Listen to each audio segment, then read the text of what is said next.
Hi everybody and welcome back to Lost Genre Reddit Stories. This post is from the subreddit Am I the A-hole and it's by user Jesse Ka. Am I the a-hole for cutting my mom out of my life because she chose my ex over her own daughter? I, 38 female, was in a 2-year relationship with a jealous, narcissistic man who had a young son. During those 2 years, my parents absolutely adored both him and his child. They even took his son during school holidays and treated him like family. When I finally ended the relationship because his jealousy and control became unbearable, my parents were devastated. I had to explain my reasons in front of my ex, and during that conversation, he actually said in front of my parents that his jealousy wouldn't have happened if our bed life had been better. Yes, he really said that. My mom, who was extremely attached to his son, insisted on keeping contact and even offered to continue having him during school holidays. I wasn't against it. The kid needed stability and structure, something his dad didn't give him. For information, his kid was an accident and he never wanted him. Out of pity, I also let my ex stay in the small apartment we co-owned because he was still in an internship and needed time to find a place. Long story short, things escalated, police involved, and he eventually moved out 3 months later into an apartment with his new girlfriend. Since January 2023, we've had zero contact, thank God. Fast forward to Easter 2023, at the family table, my mom casually tells his son that she'd gladly invite his dad and girlfriend over to the house. I was stunned, hurt, and asked why the hell would she do this? She answered back, "It's for the well-being of the kid to keep things nice." Then December comes. I arrive for Christmas and notice my mom still has photos of my ex displayed. Again, I say nothing. But during dessert, his son asks my dad if he's going to drink the wine his dad gave him as a gift. And my dad replies he'll wait to drink it with him here at the house. That was it for me. I walked away from the table furious and hurt. My parents followed me to talk. I expressed how devastated I was that they kept prioritizing my ex and dismissing everything their own daughter went through, mentally and physically.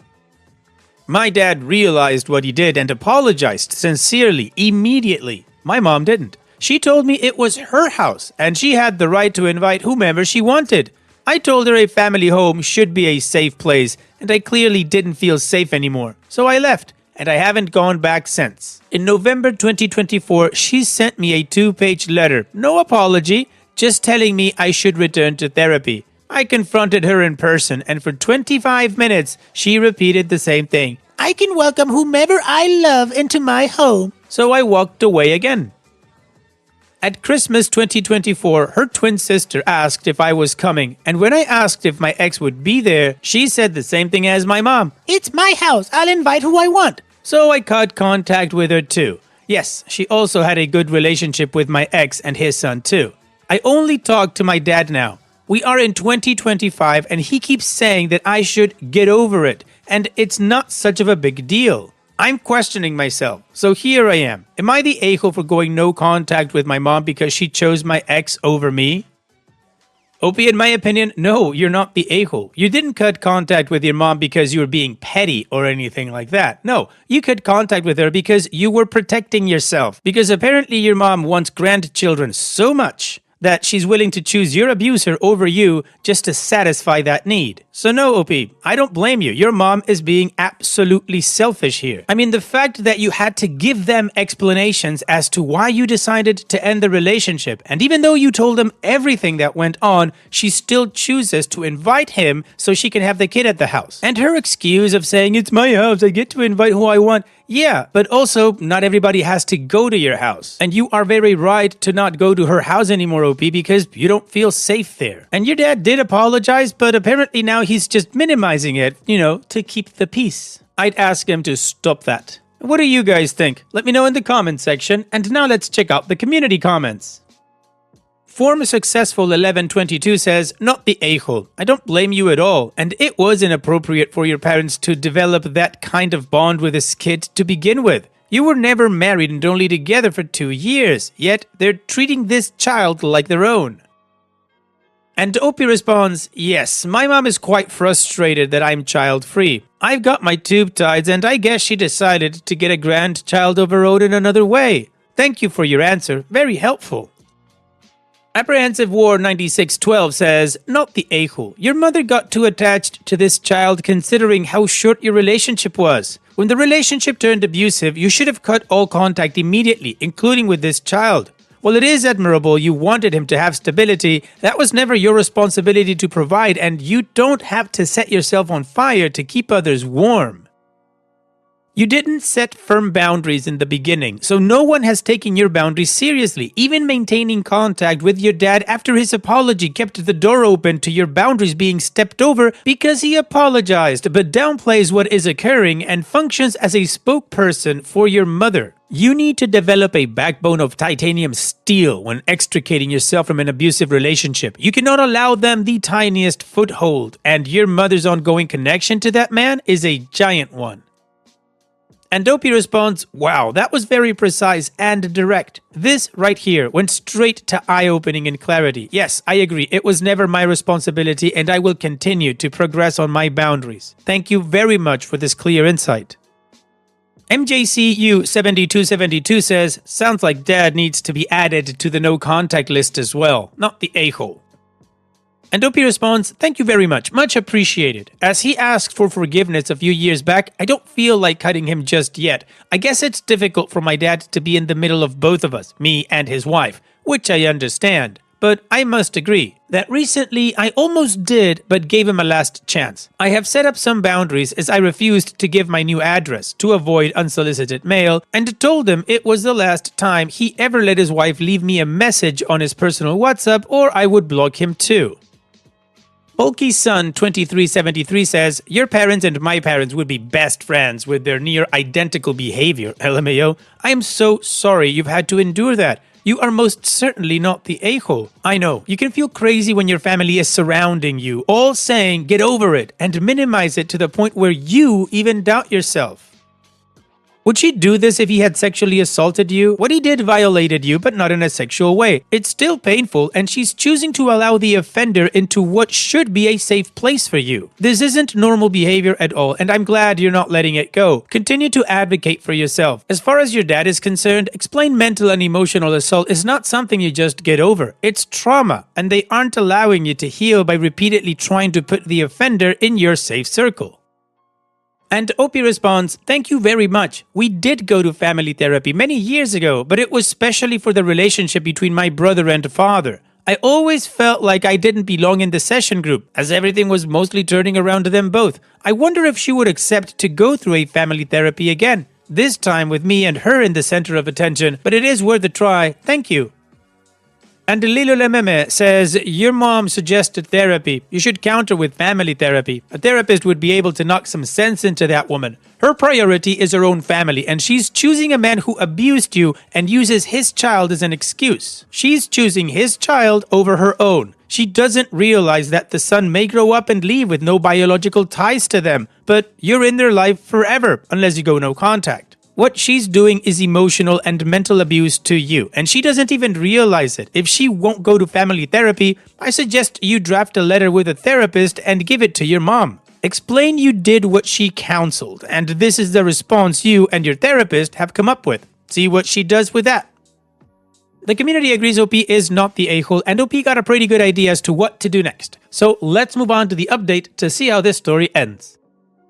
This morning, I woke up to tons of comments, and I'm still reading through them. Thank you all for your help and insights. I really appreciate it. I had already talked to my friends and have the support of one of my cousins, but you never really know if they're being fully honest with you or just supporting you because they care. So getting perspectives from people out of my circle helped me realize that this situation is really toxic and that I'm right to protect myself.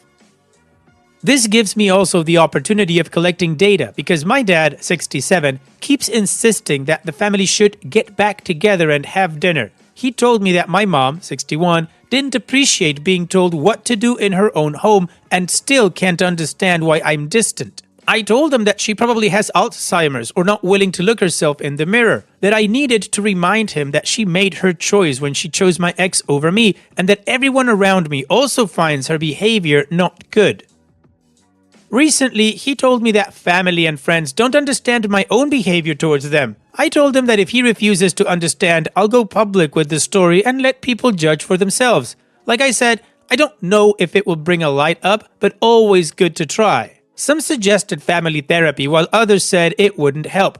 I'm still thinking about it. 15 years ago, we did therapy for issues between my dad and brother, but I felt completely left out because everything revolved around them.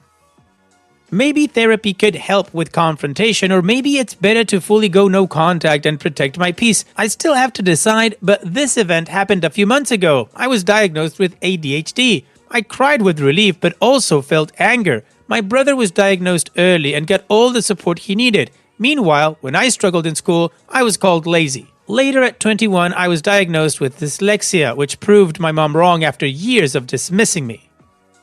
When she learned recently through my dad about my ADHD diagnosis, she took my dad's phone and left a message in our private conversation saying it was not new that I had been tested at 6 and that I shouldn't make such a fuss. I was furious and felt betrayed. My brother got support and I felt that I got neglected. That was the last straw. Any remaining trust shattered. So I really wonder if family therapy could repair this.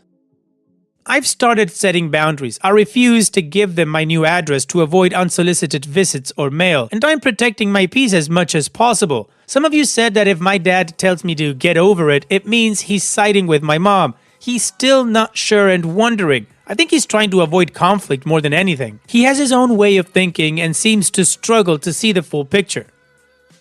Part of me wonders if I'm making excuses because it's hard to cut ties with someone who apologized and validated my feelings, but also I feel that he was never diagnosed too. To clarify more details, according to my dad, my ex never came to their house. The problem is, I don't know if I can trust him. I don't know if he's saying this to convince me to come back or if it's actually true. It still doesn't mean they didn't invite him.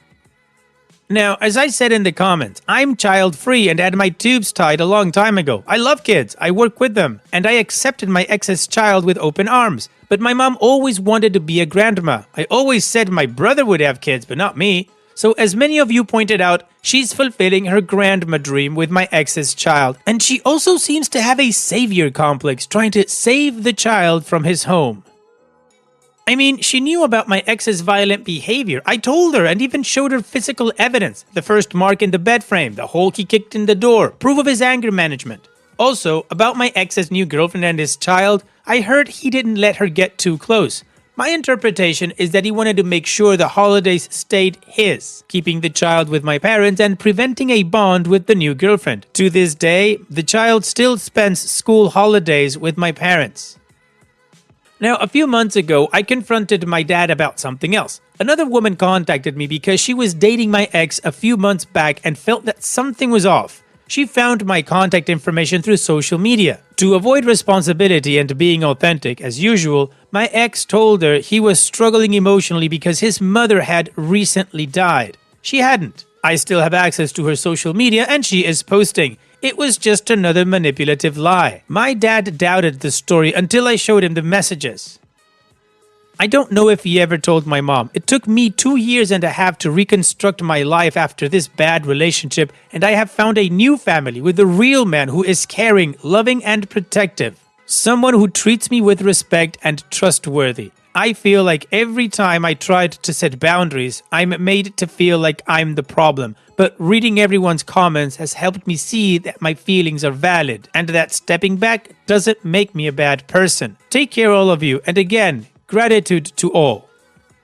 Well, it'll be good for you for doing the work of finally setting up some boundaries and standing by them. And if keeping those boundaries to keep you safe means that unfortunately your mom and dad will be in the no contact list, then that's how it has to be. So here's wishing you the best, OP. Thanks so much for sharing and take care. And now let's move on to the next post that also has an update. This post is from the subreddit Am I Overreacting, and it's by user Sunny Skies. Am I overreacting for telling my coworker to stop talking in a baby voice?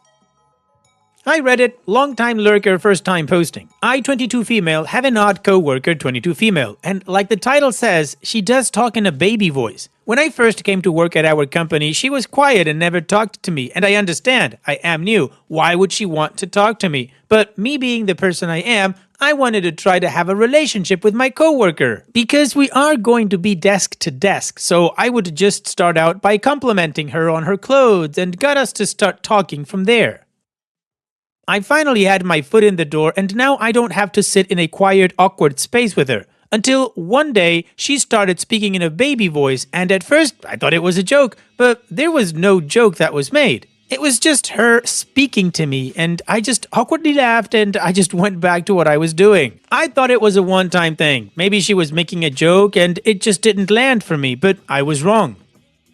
It was not a one-time thing. Almost every day now, she at least speaks in a baby voice once, and it is starting to make me feel uncomfortable because now she will come over to me and talk to me in the baby voice and just start acting strange, such as walking by my desk, stopping, staring at me and walking away, waiting for me when I go on my lunch. And recently, I was talking to another coworker and she comes over to grab a cup of coffee. She turns to look at us, stares, scoots over and says, "Can I play?" in the baby voice, laughs and walks away.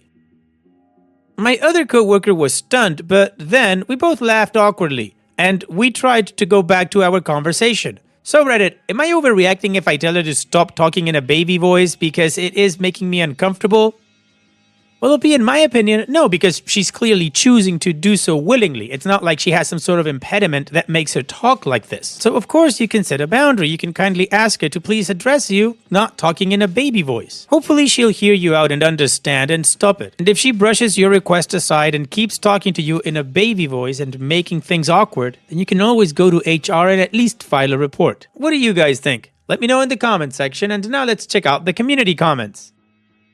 OK Collection 3117 says, I'm curious about something. When you say baby voice, do you mean she has that Ariana Grande way of talking where it is very sweet, soft, a little girl sounding, or how you would talk to a baby? Because I get your point if it really sounds like the way you would talk to a baby. It's strange and a little gross.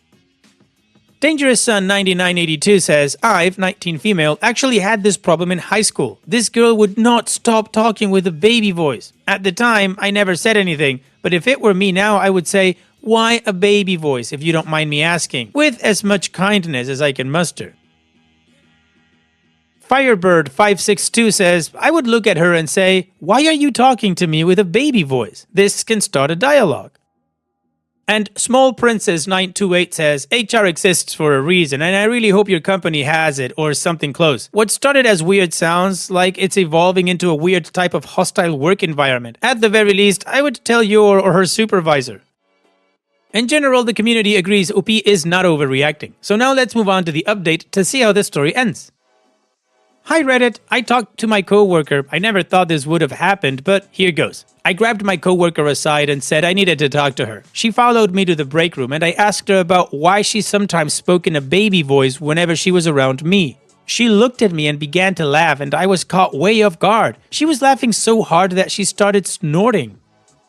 She eventually stopped, but it felt like she was laughing forever. Then she walked out of the break room and came back with our other coworker and they were laughing together. At this point, you are probably as confused as I am. Turns out it was a prank because I was new to the company and they were waiting to see how long until I broke. I started working here in August. I'm beyond words and I am embarrassed because this was all just a prank, but it genuinely felt weird about this coworker and come to find out it was a prank because I was new. I smiled awkwardly and laughed because I didn't know what else to do. All I can say is that I am embarrassed that it took this long for me to realize it was a prank. Well, P, I've just got one question. Did you laugh, like internally? Did you find it funny? Because if you didn't, then it wasn't a prank. And your coworkers are a-holes, honestly, for doing this. And personally, I don't know if I could trust these people, or at least it would take me a long time before I can truly trust them. In any case, OP, here's wishing you the best. Thanks for sharing and take care. And now let's finish this video with a mood booster post. This post is from the subreddit Petty Revenge and it's by user CourageOK299. Don't clean the kitchen? Guess supper will be very late then. I have teenagers and a hubby who works from home. I work a demanding job with fairly long hours, but I don't mind cooking when I get back as I enjoy it and can whip up a meal in under 20 minutes if I need to. So the deal is, I'll cook and hubby and kids get cleanup duty. The problem is that they're all extremely messy and aren't at all bothered by a dirty, messy kitchen, whereas a dirty kitchen is the one thing that really upsets me. So after a long, hard day at work, I'd get back to a filthy, dirty kitchen and have to clean it before I could start cooking. I got tired of nagging and screaming. It just elevated my stress levels. So I would get some food at work, arrive home, sit on a couch, and read my book. After a while, someone would ask what was for supper. I would say, I don't know. I can't really do much in a dirty kitchen, and carry on reading my book. I would not end up cooking that evening as it got too late and everyone else would have to have cheese on toast, much to their disgust. Now, when I get home, the kitchen is spotless and the dishwasher is on. Problem solved. Fantastic, OP. This was not a petty revenge in my opinion. This was a lesson for your kids and husband to learn to contribute to home life. Great job, OP. Thanks for sharing. And that's it for today's video. Thank you so much for taking the time to watch it. Now, if you've gotten to this point in the video, I assume that you like these stories that I'm reading out. So here are a couple more that you might enjoy. And if you don't have any time to watch another story right now, save it for later. And also, don't forget to hit that subscribe button.